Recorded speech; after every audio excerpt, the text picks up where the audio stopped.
नमस्कार दोस्तों, quality of India के इस प्रोग्राम में मैं आर्यन विश्वकर्मा आप लोग का बहुत बहुत स्वागत करता हूं। दोस्तों, इस प्रोग्राम में हम ऐसे 8000 जो कि सोशल अकाउंटेबिलिटी की बात करता है और एथिकल वर्क प्लेस की बात करता है, तो हम इस स्टैंडर्ड के बारे में जानेंगे कि आखिर ऐसे 8000 क्या है और इसकी रिक्वायरमेंट्स क्या है। तो दोस्तों, जब हम बात करते हैं सोशल अकाउंटेबिलिटी 8000 स्टैंडर्ड की, तो ये वर्ल्ड की लीडिंग सोशल सर्टिफिकेशन का स्टैंडर्ड है और इसको डेवलप किया गया है सोशल अकाउंटेबिलिटी इंटरनेशनल के द्वारा, यानी कि हम शॉर्ट में कह सकते हैं SAI के द्वारा। तो ओरिजिनली 1997 में डेवलप किया गया था और अभी करंटली जब मैं इसको रिकॉर्डिंग कर रहा हूं तो इसका जो लेटेस्ट वर्जन अभी यूज़ कर रहे हैं हम 2014 का वर्जन इस्तेमाल कर रहे हैं, ठीक है ना। तो उसी के हिसाब से हम लोग डिस्कशन करेंगे कि स्टैंडर्ड क्या है और इसकी रिक्वायरमेंट्स क्या है। तो जब स्टैंडर्ड की हम लोग बात करते हैं तो स्टैंडर्ड का जो एप्लीकेशन है ये किसी भी तरह के इंडस्ट्री में हो सकता है। छोटा कंपनी है, बड़ा कंपनी है, किसी भी कंट्री में है, मैन्युफैक्चरिंग में है, सर्विसेज में है, सप्लाई चेन में कहीं पर भी काम कर रहा है, तो किसी भी तरह के ऑर्गेनाइजेशन, जैसे कि हमारे टिपिकल बाकी जो ISO के जो स्टैंडर्ड्स हैं वो जो इस्तेमाल होते हैं, तो उसी तरीके से ये भी स्टैंडर्ड है। लेकिन ISO का जो हमारा जो अभी स्टैंडर्ड चल रहे हैं 9001, 14001, इसमें जो हाई लेवल स्ट्रक्चर है ऐसे 8000 जो है उस स्ट्रक्चर से हटके है, यानी कि वह स्ट्रक्चर यहां पर हाई लेवल स्ट्रक्चर नहीं है। इसमें डिफरेंट तरह का जो स्ट्रक्चर बनाया गया है, ब्रॉड लेवल में आपको भी बताऊंगा अभी मैं, ठीक है ना। तो अगर हम लोग बात करते हैं इसकी एप्लीकेशन की, तो किसी भी तरह के इंडस्ट्री में, छोटा बड़ा, मैन्युफैक्चरिंग, सर्विसेज, दुनिया की किसी भी इकोनॉमिक कंपनी अगर है तो वो सोशल अकाउंटेबिलिटी अपनी बढ़ाने के लिए, अपना कल्चर को बेटर करने के लिए वो इसका सर्टिफिकेशन करवा सकते हैं। अब ये दूसरे मैनेजमेंट सिस्टम की तरह ही इसमें सिस्टम अप्रोच, जिसमें कि PDC यानी कि plan do check and act, इसका इस्तेमाल करता है, जैसे कि बाकी स्टैंडर्ड्स में इस्तेमाल होते हैं, सेम तरीके से यहां पर भी PDC का इस्तेमाल होता है। अब दोस्तों, अगर आप बात करते हैं ऐसे 8000 के कोर कंपोनेंट्स की, तो इसमें वैसे क्लॉजेस की अगर बात करें तो क्लॉजेस भी 9 क्लॉजेस हैं जो कि इसके 9 कोर कंपोनेंट्स हैं, हम कह सकते हैं, या की रिक्वायरमेंट हम कह सकते हैं। तो सबसे पहला जो क्लॉज आता है या सबसे पहला जो कोर कंपोनेंट है वो है चाइल्ड लेबर, ठीक है ना। चाइल्ड लेबर का मतलब पता ही है, जो लीगल मिनिमम एज होती है उसके नीचे कंपनियों को बच्चों को इंगेज नहीं करना है, चाइल्ड लेबर को प्रोहिबिट करना है इसमें, ठीक है ना। फोर्स एंड कंपल्सरी लेबर ये दूसरी रिक्वायरमेंट है, यानी कि कोई फोर्स्ड लेबर काम नहीं करना चाहिए, किसी को जबरदस्ती आप काम नहीं करवा सकते हैं, अपनी इच्छा से काम करना चाहिए बंदा, ठीक है ना। थर्ड जो क्रिटिकल कंपोनेंट है हेल्थ एंड सेफ्टी। तो जो लोग काम कर रहे हैं, वर्कर्स काम कर रहे हैं, उनका जो वर्क प्लेस है वो सेफ होना चाहिए, हाइजेनिक होना चाहिए, ठीक है ना, मिनिमम हजार्ड होना चाहिए, और उनको रिलेवेंट पर्सनल प्रोटेक्टिव इक्विपमेंट जो होता है वो प्रोवाइड करना है। ये रिक्वायरमेंट है, थर्ड कंपोनेंट हो गया। फोर्थ इंपॉर्टेंट कंपोनेंट है freedom of association and collective bargaining, यानी कि लोग जो हैं अपने मर्जी से कंपनी को ज्वाइन करें और चाहें तो वो यूनियन वगैरह भी फॉर्म कर सकते हैं, उनको बार्गेनिंग की अथॉरिटी मिलनी चाहिए, यानी कलेक्टिव बार्गेनिंग की उनको अथॉरिटी मिलनी चाहिए, ठीक है ना। ये हो गया फोर्थ क्रिटिकल कंपोनेंट। पांचवा क्रिटिकल कंपोनेंट हो गया डिस्क्रिमिनेशन। तो किसी भी तरह का डिस्क्रिमिनेशन नहीं होना चाहिए, चाहे किसी तरह का रेस हो, जेंडर हो, किसी भी रिलीजन पर, कास्ट पर, नेशनलिटी पर या डिसेबिलिटी पर वगैरह वगैरह बहुत सारी चीजें होती हैं। तो किसी भी तरह का भेदभाव नहीं होना चाहिए कि मेल है तो इनको सैलरी ज्यादा करेंगे, फीमेल को कम करेंगे, इस रीजन का है तो इतना सैलरी, उस रीजन का है तो उतना सैलरी वगैरह वगैरह। तो किसी भी तरह का डिस्क्रिमिनेशन किसी भी चीज पर नहीं होना चाहिए, ठीक है ना। छठा क्रिटिकल कंपोनेंट है डिसिप्लिनरी प्रैक्टिसेस। तो कंपनी में डिसिप्लिनरी सिस्टम होना चाहिए, अगर पनिशमेंट करना है किस तरीके से करना है, क्या सिस्टम्स है, किसी भी तरीके से वर्बल और मेंटल अब्यूज नहीं होना चाहिए, किसी भी तरह का हरासमेंट नहीं होना चाहिए। इनफैक्ट बहुत सारे जो हम इसमें क्रिटिकल कंपोनेंट्स की बात कर रहे हैं या जो क्लॉजेस की बात कर रहे हैं, इसमें कंपनी को पॉलिसी फॉर्मेशन करने की भी रिक्वायरमेंट दी जाती है।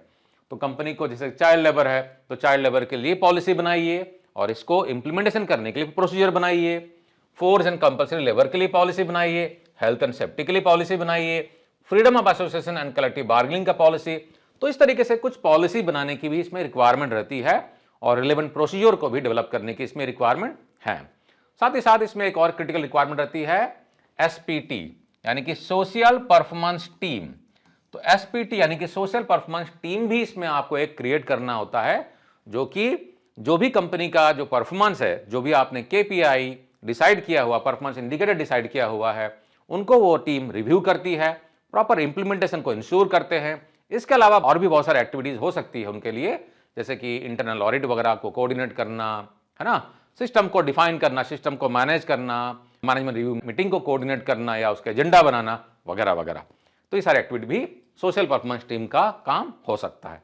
तो एसपीटी क्रिटिकल रिक्वायरमेंट है। छठे पे थे हम। सातवां जो हमारा इसमें क्रिटिकल कंपोनेंट है वो है वर्किंग आवर। बहुत इंपॉर्टेंट है। और अभी आपको मालूम ही होगा कि अगर मैं भारत की बात करूं तो भारत में भी लेबर लॉ में कुछ बदलाव आया है पिछले साल, यानी कि 2025 में नवंबर में कुछ नए कानून पारित किए गए हैं, तो उसमें भी कुछ रिक्वायरमेंट दी गई है। ऐसे 8000 भी बात करता है वर्किंग आवर्स के बारे में, ठीक है ना। तो कुछ रिक्वायरमेंट इसमें है, बाकी जो कंपनी से रिलेवेंट, जहां पर कंपनी एस्टैब्लिश किया हुआ है, फॉर एग्जाम्पल आपकी कंपनी जो है इंडिया में, राजस्थान में है, महाराष्ट्र में है या किसी दूसरे कंट्री में है, फॉर एग्जाम्पल आपकी कंपनी जो है चाइना में है या बांग्लादेश में है या नेपाल में है, तो वहां के जो नियम हैं, है ना, वो लागू होते हैं। तो वर्किंग आवर में कंप्लाई विद द लीगल और इंडस्ट्री नॉर्म्स, तो जो भी आपके लीगल नॉर्म्स हैं या कंट्री के नॉर्म्स हैं उसके हिसाब से आपको वर्किंग आवर्स। अगर इंडिया की बात करूं तो इंडिया में जो वर्किंग आवर्स की सीमा है 48 आवर्स का है, प्लस कुछ और भी चीजें हैं जिसमें कि ओवर टाइम की रिक्वायरमेंट, ओवर टाइम वॉलंटरीली होना चाहिए, उसका भी आप रिकॉर्ड रखेंगे, है ना। और वीकली कम से कम आपको एक रेस्ट तो, एक छुट्टी तो देना ही देना है ना। Over time should be compensated appropriately, और सही तरीके से ओवर टाइम को कंपनसेट भी करना है। इसमें बहुत सारी रिक्वायरमेंट है। अगर क्लॉज को हम पढ़ें तो क्लॉज में बहुत डिटेल में चीजें दी गई है। यहां पर हमने आपके लिए एक समराइज शीट बनाया हुआ है ना। तो 7 क्रिटिकल कंपोनेंट हमने समझ लिए। 8वां कंपोनेंट जो है रेम्यूनरेशन, यानी कि तनख्वाह, सैलरी, ठीक है ना। तो सैलरी सही मिलना चाहिए, fair wages, at least legal minimum wage जो है वो मिलना चाहिए, है ना। और टाइमली पेमेंट होना चाहिए, ओवर टाइम जो है वो भी टाइमली होना चाहिए, और बेसिक नीड्स और जो लोगों की रिक्वायरमेंट्स है वो सैलरी से पूरी हो, कंपनी इंश्योर करे। 9th जो क्रिटिकल कंपोनेंट है वो है मैनेजमेंट सिस्टम। काफी बड़ा क्लॉज है 9th क्लॉज जो है, और इसमें बहुत सारी रिक्वायरमेंट दी गई है, सब क्लॉजेस इसमें बहुत सारे हैं।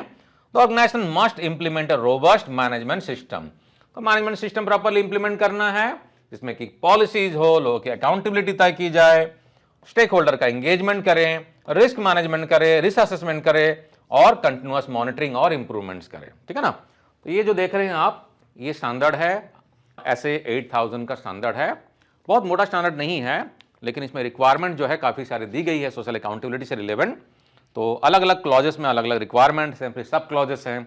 फॉर एग्जाम्पल क्लॉज नंबर 1 जो है चाइल्ड लेबर की बात करता है, इसमें 4 सब क्लॉजेस दी गई है, 1.1, 1.2, 1.3, 1.4। क्लॉज नंबर 2 फोर्स और कंपल्सरी लेबर है, तो इसमें फर्दर इसमें 5 सब क्लॉजेस, दूसरे वाले में 5 सब क्लॉजेस दी गई है। थर्ड की बात करें हेल्थ एंड सेफ्टी में, इसमें 4 सब क्लॉजेस हैं। थर्ड की बात करें अगर हेल्थ एंड सेफ्टी की, तो इसमें काफी सारे रिक्वायरमेंट है, 10 सब क्लॉजेस हैं। और इसमें कुछ जगहों में मॉनेटरी प्रोसीजर बनाने की बात की गई है, जैसे कि अगर आप आईएसओ के स्टैंडर्ड्स पढ़ेंगे 9001, 14001 जो अभी नए आए हुए 2015 वाले जो अभी चल रहे हैं, उसमें कहीं पर भी प्रोसीजर बनाने की बात नहीं करता, वो बोलता है डॉक्यूमेंटेड रिक्वायरमेंट, है ना। तो डॉक्यूमेंटेड सिस्टम की अगर बात करते हैं, डॉक्यूमेंटेशन की रिक्वायरमेंट में आप उसमें डॉक्यूमेंट भी बना सकते हैं, रिकॉर्ड भी बना सकते हैं। तो एग्जैक्टली वर्ड प्रोसीजर यूज नहीं करता है, लेकिन यहां पर प्रोसीजर की बात करता है, कुछ कमिटी बनाने की इसमें बात करता है। फॉर एग्जाम्पल क्लॉज नंबर 3.5 में बात करता है हेल्थ एंड सेफ्टी कमिटी, तो एक हेल्थ एंड सेफ्टी कमिटी भी फॉर्मेशन करनी है, मॉनेटरी रिक्वायरमेंट है। सोशल परफॉर्मेंस टीम भी बनाना है, मॉनेटरी रिक्वायरमेंट है। जो वर्कर्स काम करने वाले हैं उनके लिए काफी सारे मॉनेटरी रिक्वायरमेंट्स हैं, जो कि हेल्थ एंड सेफ्टी में काफी सारी चीजें कवर होती है। उनके लिए ट्रेनिंग हो, है ना, और उसके बाद में उनके रहने के लिए अगर आप डॉर्मिटरी का रिक्वायरमेंट करते हैं तो उसमें क्या क्या अरेंजमेंट होना चाहिए। साथ ही साथ ऑर्गेनाइजेशन प्रोवाइड करे वर्कर्स को clean toilets, portable water, suitable spaces for meal breaks, है ना, सैनिटरी फैसिलिटीज वगैरह वगैरह। इस तरह बहुत सारी रिक्वायरमेंट्स दी गई हैं, जो कि अच्छी चीजें हैं और कंपनी के सोशल अकाउंटेबिलिटी को तय करता है, ठीक है ना। क्लॉज नंबर 4 जो है इसमें 3 सब क्लॉजेस हैं, freedom of association and right to collective bargaining. Clause 5 में डिस्क्रिमिनेशन, 4 सब क्लॉजेस है। क्लॉज 6 छोटा क्लॉज है, डिसिप्लिनरी प्रैक्टिसेस, एक ही सब क्लॉज है। क्लॉज 7 वर्किंग आवर्स है और इसमें 4 सब क्लॉजेस हैं। क्लॉज 8 जो है रेम्यूनरेशन की बात करता है, इसमें 5 सब क्लॉजेस है।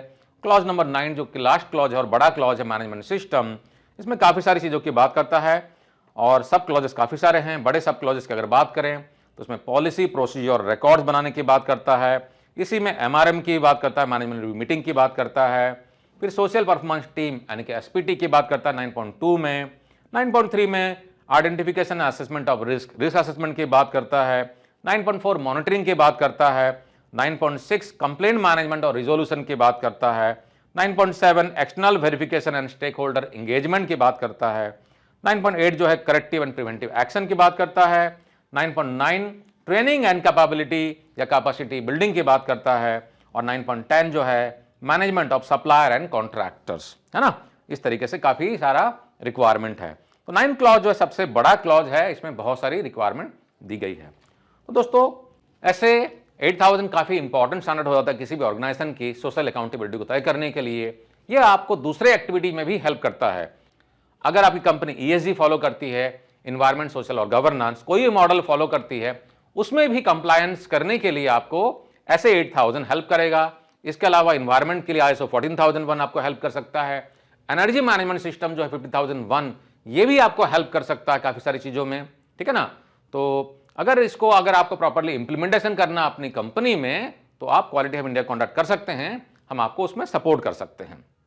अब अगर दोस्तों हम बेनिफिट्स की अगर बात करते हैं कि ऐसे 8000 को इंप्लीमेंटेशन करने से क्या बेनिफिट्स हो सकता है, तो अलग अलग स्टेक होल्डर्स को अलग अलग बेनिफिट हो सकता है। इसमें वर्कर और इंप्लॉय को क्या फायदा है?